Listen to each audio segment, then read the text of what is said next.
Halo, selamat pagi pemirsa, apa kabar Anda hari ini? Senang sekali dapat menjumpai Anda dalam berita Papua hari ini. Saya Yuni Rumbarar bersama tim redaksi telah menyiapkan sejumlah berita menarik dan aktual bagi Anda. Berikut 3 berita utama.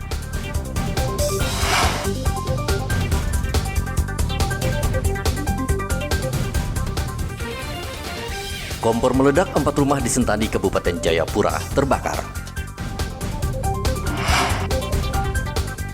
Pasok senjata api ke organisasi Papua Merdeka, 2 pemuda diringkus polisi di Jayapura.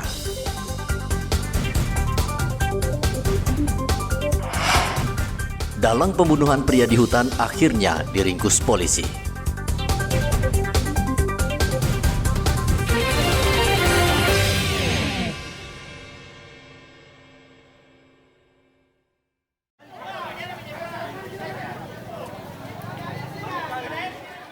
Empat rumah di distrik Sentani, Kabupaten Jayapura, Papua terbakar. Kebakaran ini membuat panik warga karena kobaran api semakin membesar.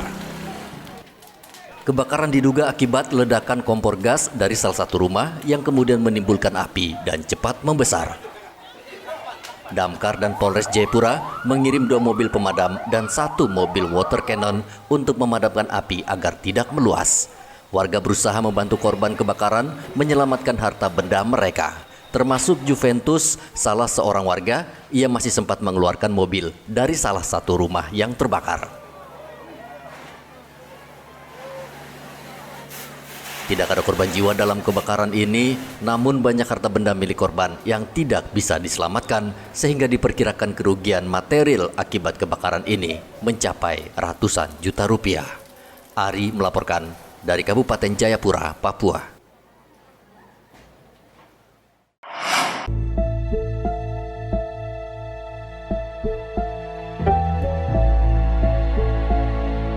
Satgas Operasi Damai Kartens menggagalkan transaksi jual beli senjata api ke organisasi Papua Merdeka di distrik Depapre, Kabupaten Jayapura, Papua. Satgas menangkap 2 orang pelaku, Markus Ricardo dan Petrus Oyaitau, serta menyita sepucuk senjata api rakitan yang akan dijual ke kelompok OPM. Berdasarkan keterangan dari tersangka sebelumnya, MO, bahwa Petrus Oyaiwu ini telah menjual kepadanya 2 buah senjata api laras pendek, di mana yang satu telah berhasil dijual, sementara yang satu berhasil kami tangkap sebelum transaksi dilakukan. Perlu diketahui bahwa mereka ini merupakan jaringan senjata api, pemasok senjata api dan amunisi kepada Sepi Klembiap yang merupakan Kepala Staf Kodab 1 Tabi. Kedua pelaku saat ini sedang kami lakukan pengembangan dan pemeriksaan lebih lanjut di Posko Operasi Damai Kartens 2024 yang ada di Jayapura. Saat ini Satgas masih memeriksa kedua pelaku di Posko Satgas Damai Kartens untuk pengembangan. Saat ini menurut Bayu, aparat gabungan TNI Polri tengah memburu Kepala Staf Kodab 1 Organisasi Papua Merdeka Wilayah Tabi bernama Senpi Lembiak. Dialah orang yang diduga akan membeli senjata api tersebut. Satgas Operasi Damai Kartens berkomitmen terus menegakkan hukum terhadap kelompok bersenjata yang mengganggu stabilitas keamanan di Papua. Hendra melaporkan dari Kota Jayapura, Papua.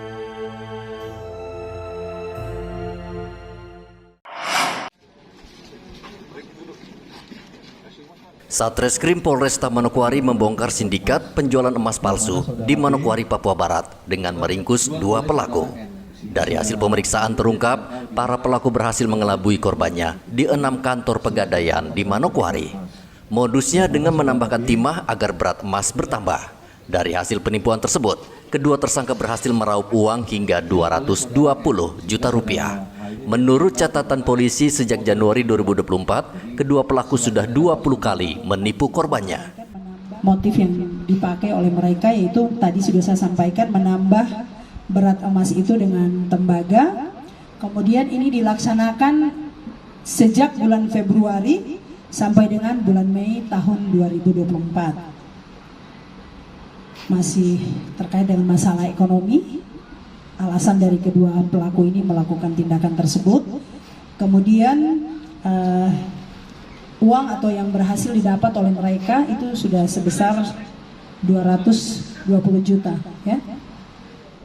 Polisi menyita sejumlah barang bukti, antara lain anting berbentuk seperti tifa dan mesin cetak emas, beserta barang bukti lainnya. Kedua tersangka saat ini masih mendekam di Mapolresta Manokwari untuk menjalani pemeriksaan. Edi melaporkan dari Manokwari, Papua Barat. Yang lalu kita kan sudah rilis terkait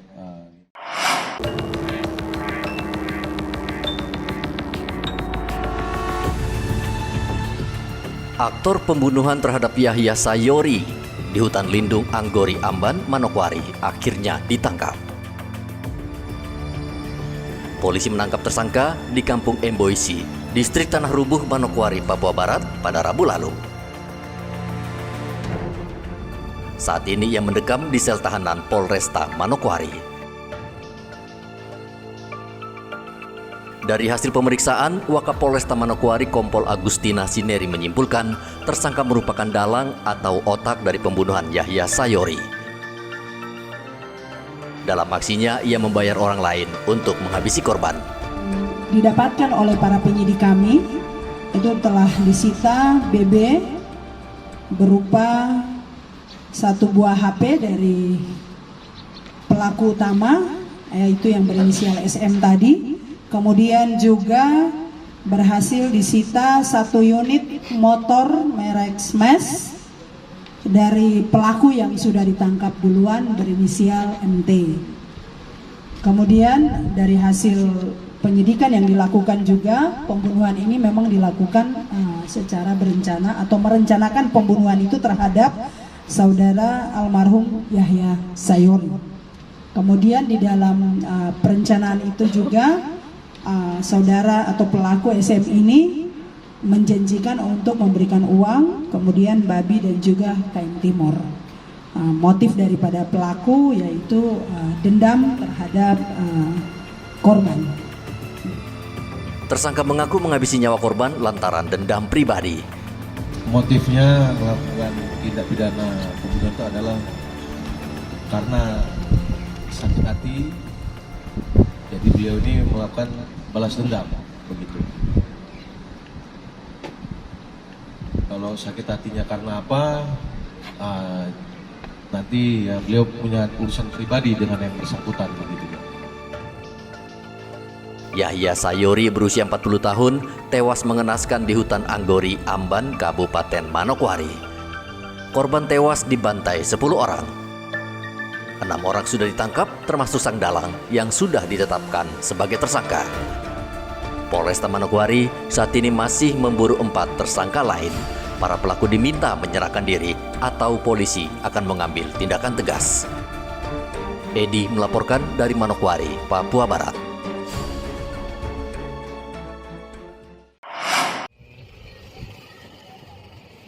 Penyidik Tipikor Subdit Polda Papua menyita sejumlah aset milik Sekda Kerom Trisiswanda Indra yang menjadi tersangka dugaan penyalahgunaan dana bansos Pemda Kerom tahun 2018 senilai 18,2 miliar rupiah. Polda Papua masih terus mendalami kemungkinan adanya aset lain milik tersangka yang bisa disita. Saat ini tim penyidik masih mendata aset tersangka yang diduga dibeli dari uang hasil korupsi. Selain tersangka, Polda Papua saat ini juga masih memeriksa 15 saksi dan belum bisa memastikan tersangka baru. Mendalami ya, kemungkinan ada aset-aset lagi yang akan disita. Hari ini tim sedang ke lapangan untuk memastikan. Ya, sejauh ini ya jelas yang tersangka yang kita tangani sekarang ini. Dan kemudian tidak menutup kemungkinan mengalir ke orang lain ya, tidak menutup kemungkinan, saya katakan seperti itu. Sekarang sedang didalami ya. Memang ada beberapa saksi yang akan menolak memberikan keterangan, itu ada ya, tapi tetap sesuai prosedur menandatangani berita acara penolakan. tapi itu kita dalami itu. Karena pada dasarnya penyidikan yang kita lakukan ya tidak berfokus kepada keterangan atau pengakuan dari saksi atau tersangka. Ya, kita fokus ke pemenuhan alat bukti. Sementara itu pra-peradilan Trisiswanda Indra ke Pengadilan Negeri Jayapura ditolak hakim. Hakim WMP William James Duka yang memimpin sidang pra-peradilan antara pemohon Sekda Kerom nonaktif Trisiswanda Indra dan termohon Polda Papua membacakan keputusannya. Hasil putusan hakim WMP Duka menolak permohonan pemohon Sekda Kerom nonaktif Trisiswanda Indra dan menilai penetapan sebagai tersangka oleh penyidik Polda Papua sah. Pengacara tersangka Anton Raharusun mengatakan putusan hakim tidak berdasar dan akan melaporkan hakim ke Komisi Yudisial. Anton menilai tindakan penyidik Polda Papua yang tak memberikan surat pemberitahuan dimulainya penyidikan ketika menangkap, menahan, menyita, dan menetapkan tersangka kepada kliennya, padahal SPDP itu wajib diberikan kepada pelapor, terlapor, ataupun tersangka.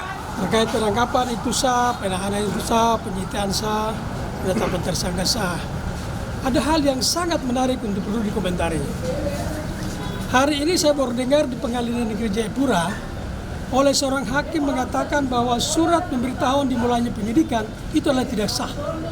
Bukan objek pra-peradilan. Ini fatal. Padahal dalam putusan Mahkamah Konstitusi sangat jelas bahwa mengenai SPDP itulah menjadi objek pra-peradilan. Loh, kenapa kemudian hakim mengatakan itu tidak sah?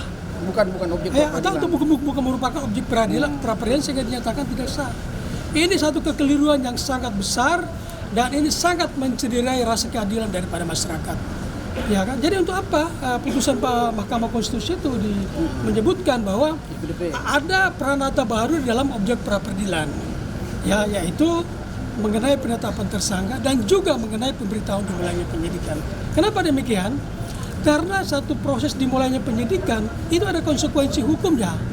Orang dipanggil, ya pemanggilan saya sudah upaya paksa, apalagi penetapan tersangka, penahanan dan juga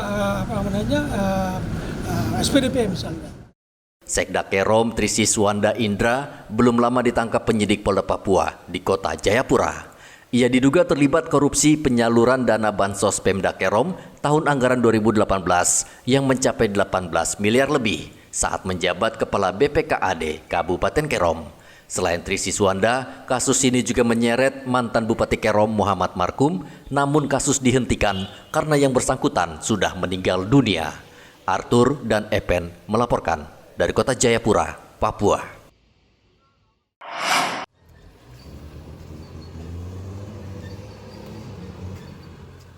Kabupaten Bovendigul menjadi salah satu tantangan terberat aparat keamanan dalam pilkada serentak yang akan berlangsung tahun ini. Kabupaten ini berbatasan langsung dengan negara tetangga Papua Nugini dan menjadi catatan tersendiri bagi Polres Bovendigul. Salah satu tantangan terberat adalah jarak antara satu kampung ke kampung lain atau antara satu distrik ke distrik lainnya sangat jauh. Belum lagi cuaca yang tidak bersahabat sehingga menyulitkan pendistribusian logistik pemilu. Yang jelas itu kan nanti masalah pendistribusian logistik. Itu kan sekarang kita tahu cuaca di Papua Selatan ekstrim, ya, cuaca ekstrim. Antisipasi harus kita upgrade cuaca di BMKG. Biarpun kita sudah matang pendistribusiannya, apabila kita tidak melihat situasi cuaca, nah itu jadi penghalang dan juga kegiatan masyarakat yang bisa menghambat lancarnya distribusi logistik. Kategori rawan kita tuh ada jarak yang jauh, ya daerah distrik Boma ke atas, yani Rumah, Kombay, Inuwage, itu karena di sana kita harus jalan kaki, mikro logistik seperti itu. Dan itu setiap pendistribusian sampai TPS sampai pelaksanaan anggota Polres selalu melekat dengan petugas baik dari BPS, Pos Kampung. Kabupaten Bovendigul selalu menjadi perhatian serius aparat keamanan saat pemilihan kepala daerah. Selain tantangan geografis, di Kabupaten Bovendigul juga kerap terjadi sengketa setiap kali pilkada berlangsung, sehingga mengganggu stabilitas keamanan. Muhammad Ridwan melaporkan dari Merauke, Papua Selatan.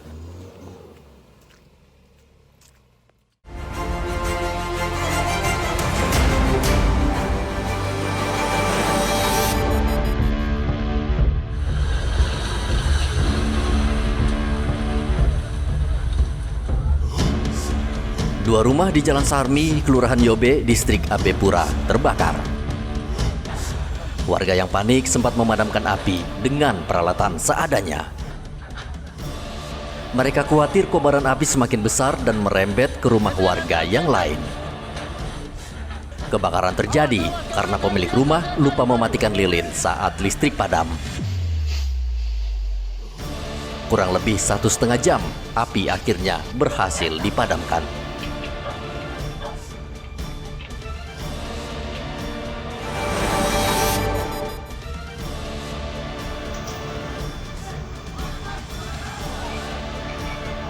Dua kelompok warga dari Jalan Mas Bait dan Jalan Gaharu, Mimika, Papua Tengah terlibat bentrok sehingga menyebabkan arus lalu lintas di sekitar kawasan tersebut macet.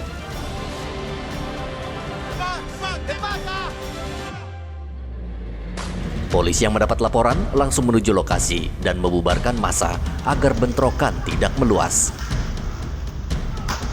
Bentrokan antar warga ini menyebabkan 4 orang luka ringan akibat terkena lemparan batu. Sementara bentrokan kedua kelompok warga ini terjadi akibat dendam lama. Lagi mencekam, bunyi tembakan, lagi kacau, ya. Oke.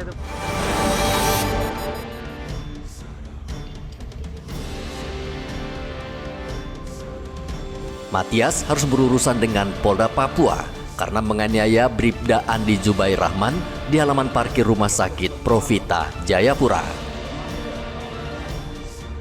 Pelaku langsung diringkus polisi usai menganiaya Bribda Andi Zubair Rahman. Kejadian bermula ketika ada keributan di parkiran rumah sakit dan korban datang untuk mengamankan situasi di parkiran, namun ada perlawanan.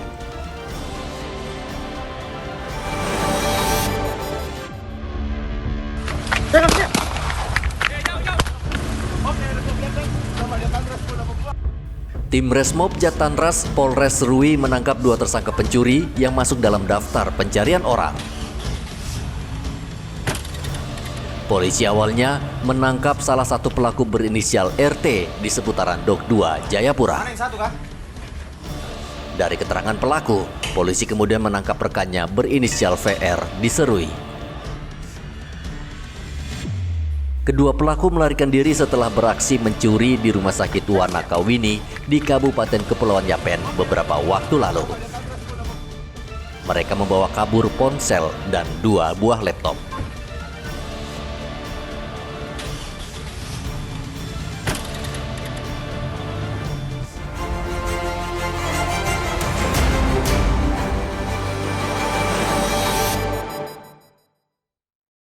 Informasi tadi sekaligus menutup jumpa kita dalam berita Papua hari ini. Akhir kata saya Yuni Rumbaran bersama tim redaksi yang bertugas mengucapkan terima kasih atas perhatian Anda. Selamat pagi Wanyambe.